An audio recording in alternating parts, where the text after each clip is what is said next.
La crainte de Dieu. Ecclésiastique 32, 14 à 24 et 33, 1 à 6. Celui qui craint le Seigneur entend ses leçons. Ceux qui le cherchent trouvent sa faveur. Celui qui scrute la loi en est rassasié. Mais pour l'hypocrite, elle est un scandale. Ceux qui craignent le Seigneur sont justifiés, ils font briller leurs bonnes actions comme une lumière. Le pécheur n'accepte pas la réprimande, pour suivre sa volonté, il trouve des excuses. L'homme sensé ne méprise pas les avis, l'étranger et l'orgueilleux ne connaissent pas la crainte. Ne fais rien sans réflexion, et tu ne te repentiras pas de tes actes. Ne suis pas un chemin raboteux, de crainte de buter sur les pierres. Ne te fie pas au chemin uni, et méfie-toi de tes enfants.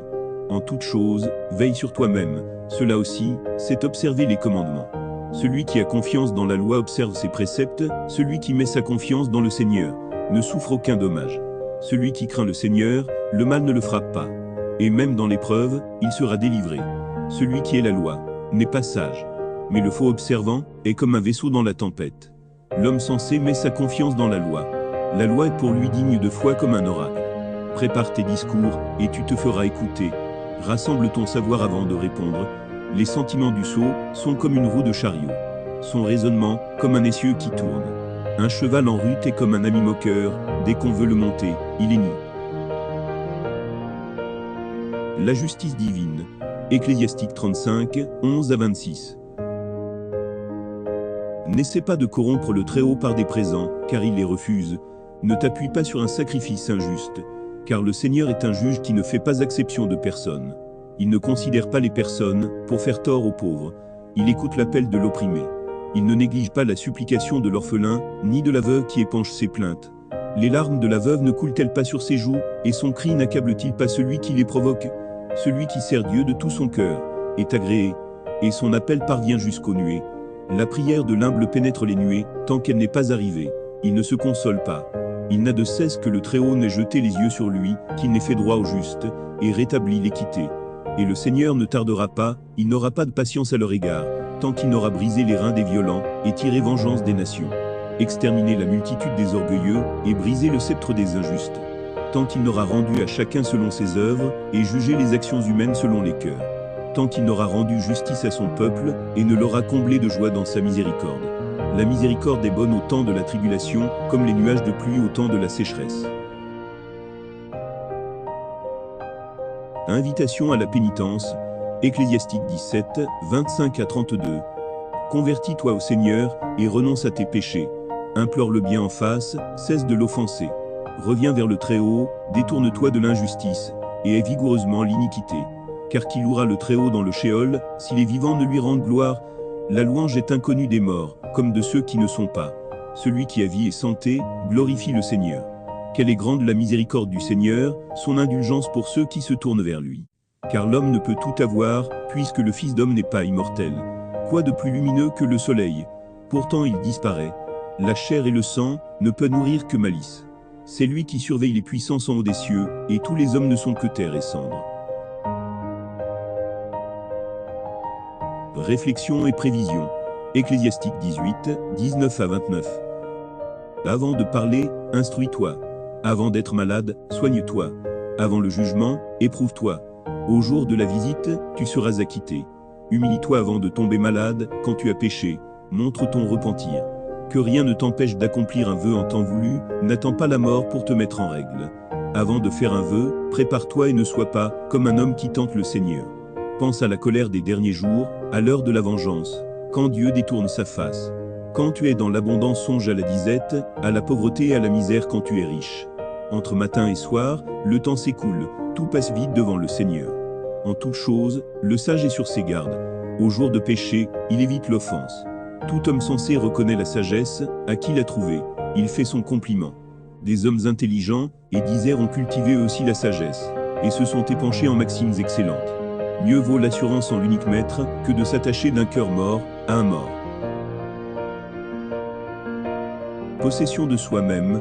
Ecclésiastique 18, 30 et 19, 1 à 3. Ne te laisse pas entraîner par tes passions et refrène tes désirs. Si tu t'accordes la satisfaction de tes appétits, tu fais la risée de tes ennemis. Ne te complais pas dans une existence voluptueuse, ne te lie pas à une telle société. Ne t'appauvris pas, en festoyant avec de l'argent emprunté, quand tu n'as pas un sou en poche. Un ouvrier buveur ne sera jamais riche, qui méprise les riens, peu à peu s'appauvrit. Le vin et les femmes pervertissent les hommes sensés. Qui fréquente les prostituées perd toute pudeur. Des larves et des vers, il sera la proie. Et l'homme téméraire, y perdra la vie. Poème sur la recherche de la sagesse. Ecclésiastique 51, 13 à 30. Dans ma jeunesse, avant mes voyages, je cherchais ouvertement la sagesse dans la prière. À la porte du sanctuaire, je l'appréciais. Et jusqu'à mon dernier jour, je la poursuivrai. Dans sa fleur, comme un raisin qui mûrit, mon cœur mettait sa joie en elle. Mon pied s'est avancé dans le droit chemin, et dès ma jeunesse, je l'ai recherché. Si peu que j'ai tendu l'oreille, je l'ai reçue. Et j'ai trouvé beaucoup d'instructions. Grâce à elle, j'ai progressé. Je glorifierai celui qui m'a donné la sagesse.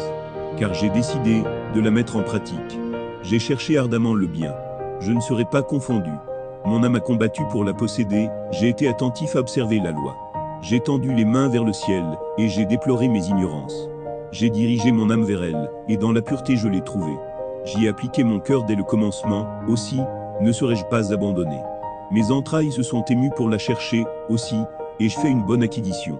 Le Seigneur m'a donné en récompense une langue avec laquelle je le glorifierai. Approchez-vous de moi, ignorants, mettez-vous à l'école. Pourquoi vous prétendre si dépourvu, quand votre gorge en est si assoiffée? J'ai ouvert la bouche pour parler. Achetez-la sans argent, mettez votre cou sous son joug, que vos âmes reçoivent son instruction. Elle est tout près, à votre portée. Voyez de vos yeux, comme j'ai eu peu de mal, pour me procurer beaucoup de repos. Achetez l'instruction au prix de beaucoup d'argent, grâce à elle, vous acquerrez beaucoup d'or. Que votre âme trouve sa joie dans la miséricorde du Seigneur, ne rougissez pas de le louer. Faites votre œuvre avant le temps fixé, et au jour fixé, il vous donnera votre récompense. Sagesse de Jésus, fils de Sira. Différents péchés, Ecclésiastique 21, 1 à 10. Mon fils, tu as péché, ne recommence plus, et implore le pardon de tes fautes passées. Comme tu fuirais le serpent, fuis la faute. Si tu l'approches, elle te mordra. Ses dents sont des dents de lion, qui ôtent la vie aux hommes. Toute transgression est une épée à deux tranchants, dont la blessure est incurable. La terreur et la violence dévastent la richesse. Ainsi, la maison de l'orgueilleux sera détruite. La prière du pauvre frappe les oreilles de Dieu, dont le jugement ne saurait tarder. Qui est la réprimande, emprunte le sentier du pécheur. Celui qui craint le Seigneur, se convertit en son cœur. Le beau parleur est connu partout, mais l'homme réfléchi, en connaît les faiblesses. Bâtir sa maison avec l'argent d'autrui, c'est amasser des pierres pour sa tombe. L'assemblée des pécheurs est un tas d'étoupes, qui finira dans la flamme et le feu. Le chemin des pécheurs est bien pavé, mais il aboutit au gouffre du Sheol. Le sage et l'insensé. Ecclésiastique 21, 11 à 28. Celui qui garde la loi contrôle ses instincts. La perfection de la crainte du Seigneur, c'est la sagesse. Tel ne peut rien apprendre, faute de dons naturels, mais il est des dons qui engendrent l'amertume. La science du sage est riche comme l'abîme, et son conseil est comme une source vive. Le cœur du sot est comme un vase brisé qui ne retient aucune connaissance. Si un homme instruit entend une parole sage, il l'apprécie et y ajoute du sien. Chez l'entende, elle lui déplaît, il la rejette derrière lui. Le discours du sot pèse comme un fardeau en voyage. Mais sur les lèvres du sage, on trouve la grâce. La parole de l'homme sensé est recherchée dans l'assemblée. Ce qu'il dit, chacun le médite dans son cœur. Une maison en ruine, telle est la sagesse du sot. Et la science de l'insensé, ce sont des discours incohérents. La discipline pour l'insensé, ce sont des entraves à ses pieds et des menottes à sa main droite. Éclate de rire bruyamment. Le rire de l'homme de sens est rare et discret. Pour l'homme sensé, la discipline est un bijou d'or, un bracelet à son bras droit. Le sot se hâte de faire son entrée. L'homme expérimenté prend une attitude modeste. De la porte, l'insensé regarde à l'intérieur. L'homme bien élevé reste dehors. C'est le fait d'un mal élevé que d'écouter aux portes. Un homme sensé en sent le déshonneur. Les lèvres des bavards répètent les paroles d'autrui. Les paroles des sages sont soigneusement pesées. Le cœur des sots est dans leur bouche. La bouche des sages, c'est leur cœur. Quand l'impie maudit le Satan, il se maudit soi-même.